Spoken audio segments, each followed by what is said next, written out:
Kalau saya termasuk runner yang tidak suka mendengarkan musik.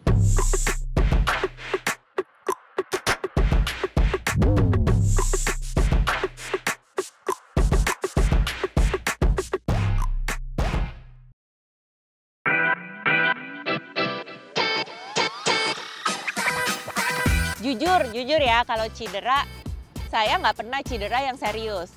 Karena apa? Saya kan olahraga itu adalah bagian dari my lifestyle, tapi itu bukan suatu yang kayak keharusan setiap hari. Karena prioritas saya kan ada kerjaan, kehidupan sehari-hari, keluarga. Terus lari ini adalah bagian dari kayak semacam complementary. Jadi apa yang saya lakukan, saya tuh tidak terlalu memaksakan. Jadi saya pakai coach kan untuk supaya memantau saya lah, supaya saya ini dengan gaya hidup saya seperti ini, saya suka lari, saya pengen ini, tapi target saya adalah ini gitu. Jadi gimana sih yang baik yang harus saya lakukan? Ya, untuk pertama memang Mbak Yana ini di tahun 2016 pertama masuk ke dunia lari memang seperti running form atau bentuk larinya ya seperti biasa namanya yang belum pernah atau yang belum bisa, memang masih awal banget dan juga itu yang menjadi PR saya utama. Dan juga tadi kalau bisa dilihat juga kayak misalkan ada yang runners yang baru, saya tujuan khususnya adalah memperbaiki running form dulu. Dan perjalanan Mbak Yana ini dari awal sekali memang running formnya dulu atau bentuk larinya dulu yang saya pengen selesaikan gitu, maksudnya dituntaskan. Lalu pas sudah kesini makin lama running formnya sudah bagus, baru kita bisa meningkatkan pace-nya juga dari Mbak Yana. Jadi perjalanannya yang tahap demi tahap, proses demi proses, ya itulah makanya disebut proses itu tidak instan, perlu butuh waktu lama, perlu butuh tenaga yang luar biasa, dan itu Mbak Yana sudah lakukan itu bersama saya. Kan kalau lari maraton itu bukan cuma lari ya, tapi ada persiapan mental juga. Dan persiapan tubuh juga, bukan hanya latihan lari aja. Lari itu kan bagaimana meningkatkan VO2 max kita, supaya pada saat lari kita misalnya tetap bisa enjoy pace-nya. Misalnya kita mau pace berapa, kita tetap di pace yang sama.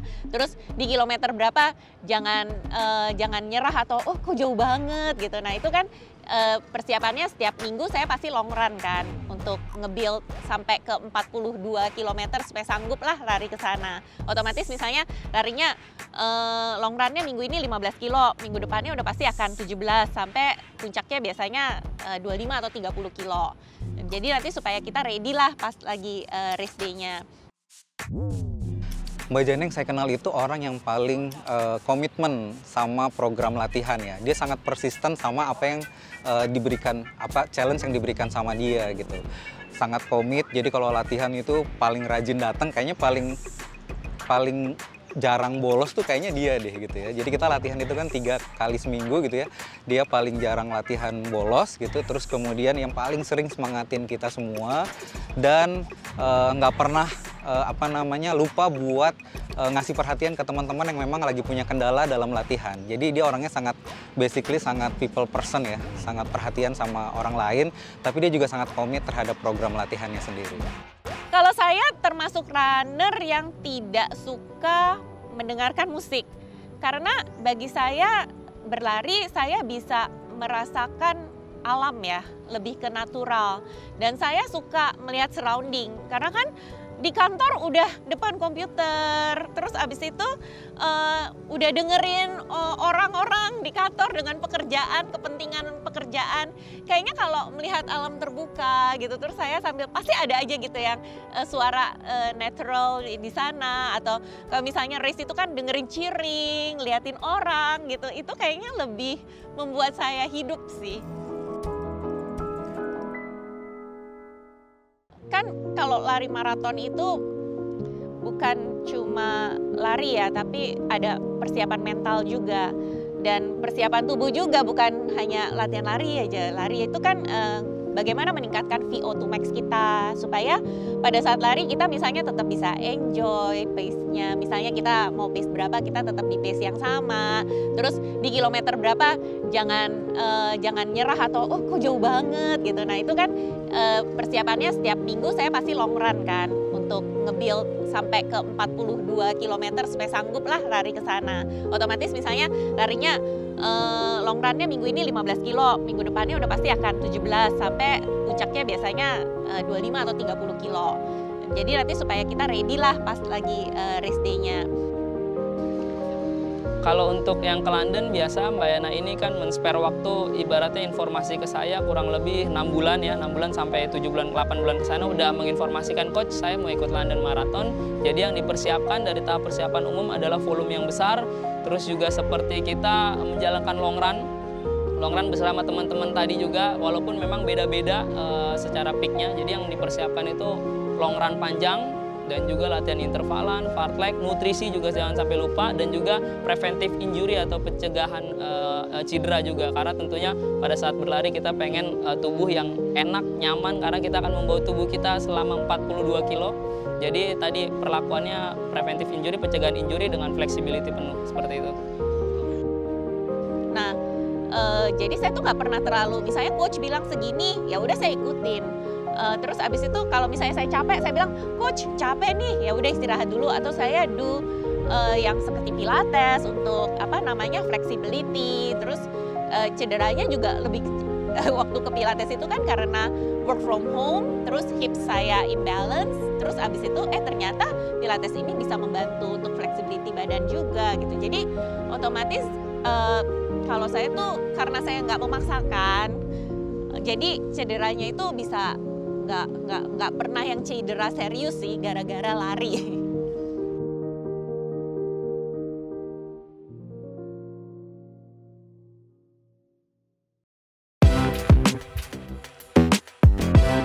Mas Adi ini aktif sekali dengan berolahraga. Selain dia berlari, dia juga bersepeda. Selain bersepeda, dia juga main golf. Kemudian yoga juga dia, gitu. Jadi sangat aktif sekali untuk kegiatan olahraga. Mau menyelesaikan Berlin sama London ya tujuannya ya pertama ya menyelesaikan tugas lah ya, ibaratnya ya. Udah melakukan beberapa sport major, ngelihat teman-teman juga yang sudah selesai. Saya merasa kalau nggak komplit nih kalau belum selesai. Tapi itu bukan ke arah bahwa mendapatkan medalinya sih, tapi ke arah kalau saya selesai itu bisa lebih memotivasi, tujuannya untuk memotivasi lingkungan saya, komunitas saya, teman-teman saya, keluarga saya untuk setidaknya mengikuti apa yang saya lakukan. Nggak perlu ikut maraton 42 kali, karena kan masing-masing punya porsi kebutuhan dan latihan yang cocok buat diri kita masing-masing ya. Tapi paling nggak udah mulai harus bergerak dan berolahraga, karena itu nggak pernah salah, olahraga itu bagus buat diri kita. Seperti yang pada umumnya kita mempersiapkan Mas Adi di 2 event yang memang sangat berdekatan. Ya memang harus ada persiapan khusus dengan menambah volume latihan. Volume latihan di sini adalah jarak yang harus dia tempuh per minggu, sehingga jaraknya bisa lebih dari 50 sampai kurang lebih 50 kilo per week-nya ya, yang dia tempuh selama seminggu.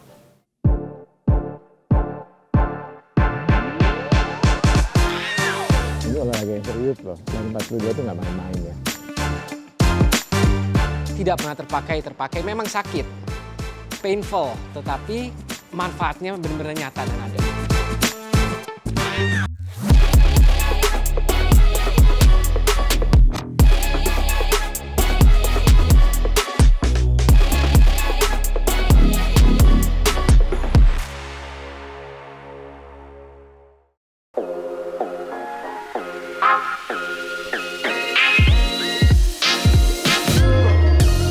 Awalnya saya agak worried ya, waduh melari dua-duanya ini juga bukan saya sengaja gitu ya. Karena kebetulan terjadi perubahan jadwal, ya saya lariin dua-duanya yang nggak ideal sih menurut kita. Karena kan maraton sekali aja udah butuh recovery kan. Tapi beruntung saya ketemu teman-teman di komunitas yang ternyata karena dengan kondisi yang sama akan lari dua-duanya. Yang itu membuat saya sedikit, wah belum pernah nih ya. Ada sedikit tantangan, tapi ada worry juga, waduh gimana ya, satu aja udah berat waktu yang sebelum-sebelumnya kan. Secara teori memang apalagi ini recreational runner ya tidak disarankan ya untuk 2 kali dalam satu waktu yang sangat rentan, yang sangat pendek gitu. Tetapi sekali lagi kita tidak bisa mendiver kembali karena faktor pandemi kemarin sudah didiver beberapa kali, akhirnya kejadianlah sekarang. Banyak pelari di dunia akhirnya juga, khususnya di Indonesia ya, akhirnya mau tidak mau mengikuti 2 event sekaligus di tahun ini dengan jarak yang berdekatan. Nah, siasatnya gimana? Kita latihan ditambahkan volumenya, kemudian sistem recovery-nya juga diperhatikan sehingga performance yang dibutuhkan nanti ketika event menjadi tercapai.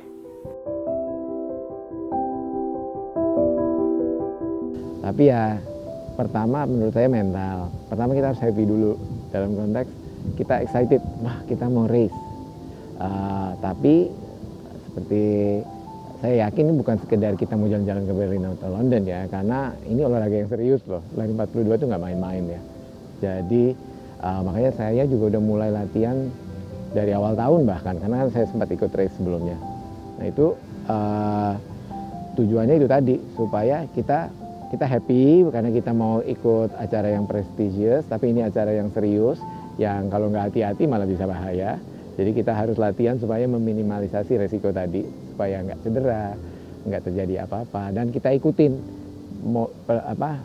menu atau pola yang sudah didesain sama coach, yang kita diskusikan bersama. Mas Adi ini memang kan kita persiapkan untuk olahraga maraton ya, nomornya maraton, artinya lari jarak jauh. Nah, endurance ini menjadi salah satu pondasi dan memang kebutuhan utama dalam olahraga maraton. Sehingga dari sesi latihan yang saya berikan, 2 ketemu tatap muka dengan saya, 2 lagi adalah dia mengerjakan PR sendiri, yaitu dengan berlari.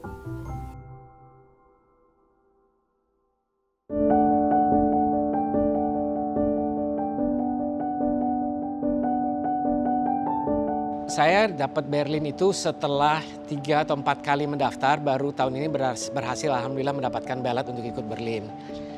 Sesuatu yang membuat saya panik pada awalnya adalah saya pikir cut off time itu 8 jam. Oh kalau 8 jam mungkin bisa, tapi ternyata 6 jam. Ya mau gak mau saya harus pakai pelatih, dan pelatih yang saya pakai Coach Gary memang benar-benar mengajarkan dari nol sekali, yang pelan-pelan dan sangat-sangat membosankan di awalnya. Lari kita cuma running drills, terus cuma lari cuma 15 menit. Tetapi itu saya rasa manfaatnya mulai dari 2 kali seminggu, 3 kali seminggu sampai sekarang ini puncaknya sampai 5-6 kali seminggu berlari. Mulai dari yang easy run, interval sampai kita long run tiap hari minggu 2,5 sampai 3 jam pada saat kita long run. Saya pertama kali ketemu Mas Afan itu awal tahun ini, dan emang dia udah bilang mau persiapan Berlin Marathon. Pertama kali ketemu Mas Afan itu bingung bisa nggak dia maraton, ya kan latihannya kan tadi pas pertama kali ketemu tuh badannya sangat kaku gitu, flexibility-nya sangat kurang. Jadi sampai sekarang kita masih fokus di flexibility-nya Mas Afan. Terus alhasil nih dia udah bisa lari 5K dengan personal best-nya tanpa disadari. Dengan di latihan maraton ini dia bisa mendapat 5K personal best. Terus kita ada latihan running drill juga supaya runningnya bagus. Terus sekarang dia juga udah bisa lari half marathon kemarin. Tinggal kita tunggu Berlin maratonnya nanti. Coach Gary ini benar-benar mempertimbangkan kemampuan kita, keadaan fisik kita, agility kita, fleksibilitas otot-otot, sendi-sendi kita benar-benar dipertimbangkan. Sehingga yang pada saatnya terasa membosankan tadi, akhirnya benar-benar saya sudah bisa merasakan manfaatnya mungkin setelah 4-5 bulan training. Saya mulai itu kira-kira akhir Januari, awal Februari tahun ini mulai training. Tetapi sekarang ini memang sudah sangat saya rasakan manfaat dari training tersebut. Yang tadinya otot-otot yang tidak pernah terpakai memang sakit, painful, tetapi manfaatnya benar-benar nyata dan ada.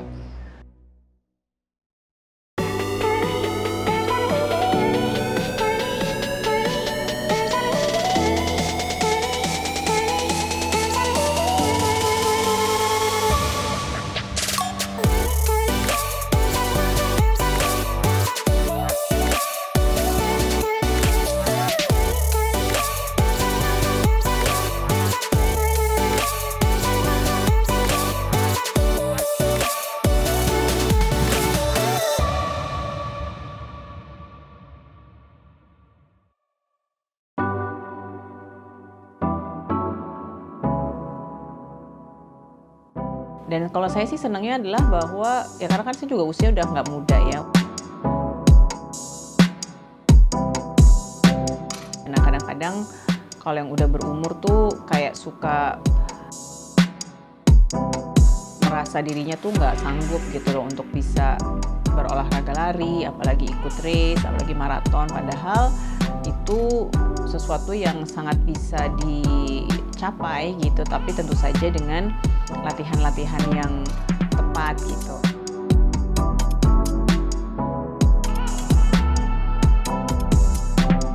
Itu kayak keluarga kami itu kan education background ya, jadi mama bapakku tuh lebih mentingin sekolah gitu. Waktu dia mau terjun ke dunia entertainment, apalagi zaman dulu kan nggak semudah sekarang kan, nggak ada sosial media, nggak ada apa, itu kan yang harus casting, yang harus dikejar deh satu-satu, ikut-ikut lomba. Dengan waktu itu orang tua aku tuh belum setuju gitu ya, itu dia dengan gigih gitu tetap dijalanin satu-satu gitu sampai akhirnya waktu dia menang Putri Indonesia apa kalau nggak salah, itu baru kayaknya bapak saya tuh luluh gitu ya. Oh oke, usahanya kelihatan, bolehin deh. Tapi dia itu persisten banget. Kalau aku lihat tuh itu modalnya Alia itu dia tekun dan persisten kalau untuk mengejar sesuatu yang dia mau. Gitu. Buat aku tuh ya lari tuh kayak kebiasaan sehari-hari aja gitu, kayak orang makan, minum gitu kali ya. Harus lari gitu, udah harus aja gitu karena udah habitnya sehari-hari gitu. Nah alhamdulillah jadi kemarin pada saat pandemi tuh sehat gitu ya, nggak terkena virus COVID gitu, alhamdulillah. Mungkin salah satunya adalah hikmah dari rajin berolahraga juga gitu. Lari itu tuh personal banget kalau menurut aku, olahraga lari gitu. Capaian kita tuh berbeda-beda tergantung dengan fisik kita juga. Jadi saya juga senang dia teman saya punya prestasi bisa pace-nya tuh yang maraton tuh cuma 4 jam, tapi ya saya nggak kepikiran juga gitu karena saya tahu kemampuan saya nggak di situ. Nah jadi itu juga yang harus diperhatikan bahwa kita punya limit dan kondisi yang berbeda-beda gitu. Maksimalkan aja dari limit dan kondisi badan kita. Kebetulan kan Mbak Alia sudah lama berlari ya, jadi persiapannya program yang baik dan teratur dan intens aja sih. Jadi kebetulan Mbak Alia ini punya kemampuan yang sudah cukup bagus, jadi saya sebagai pelatih hanya memberikan program yang teratur dan terprogram aja. Aku latihan sama coach tuh yang ke interval gitu latihannya, jadi ngelatih speed. Nanti kadang-kadang dikombain juga sama fartlek juga gitu ya. Baru kalau Kamis tuh agak medium training, terus Minggu tuh long run. Ya udah, kombinasi itu aja sih. Ya kalau mau ditanya ada bosannya nggak ada banget. Jadi pas udah deket-deket race itu tuh kayaknya udah yang udah kayak bisul mau pecah gitu ya, kayak kapan sini gitu selesai gitu. Ada perasaan itu, pas kita kan juga cuma manusia ya.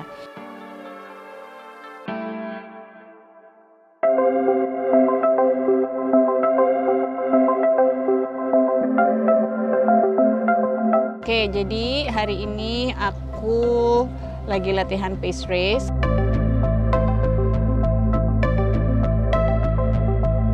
karena udah sebulan kurang lagi ya race day-nya. Jadi lagi ngelatih ngafalin pace pada saat race gitu seberapa. Itu udah dari minggu kemarin sih. Tadi latihan 8 kilo aja. Dan minggu ini sih peaknya sih dari program Lonmar ini. Jadi nanti Sabtu atau Minggu aku akan long run yang paling panjang.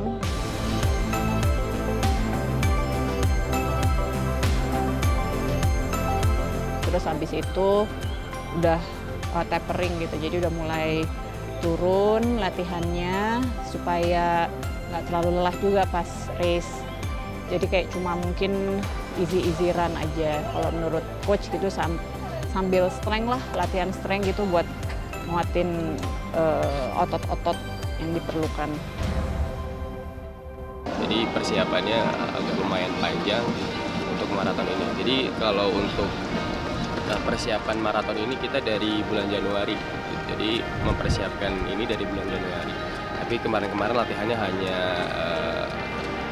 pengembangan daya tahan, strength segala macam.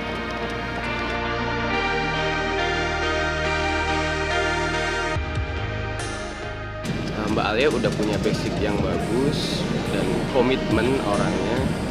Jadi saya sebagai pelatih hanya mengarahkan program dan mengarahkan beberapa kekurangannya aja seperti strength-nya, kekuatan otot kakinya, kemudian tangannya, sama mental berlarinya aja sih. Jadi besok London Marathon ya insya Allah aman.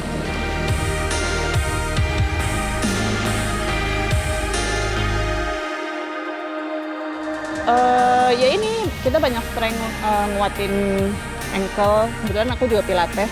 Aku juga minta sama instruktur pilatesku banyak nguatin ankle gitu. Jadi lebih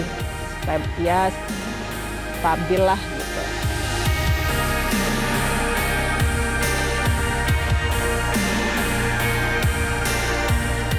Sama ya banyak ini lari di konblok ini juga. Kebetulan kan juga sekitar GBK tuh kalau di luar di pinggirnya tuh konblok gitu, jadi bisa sekalian latihan.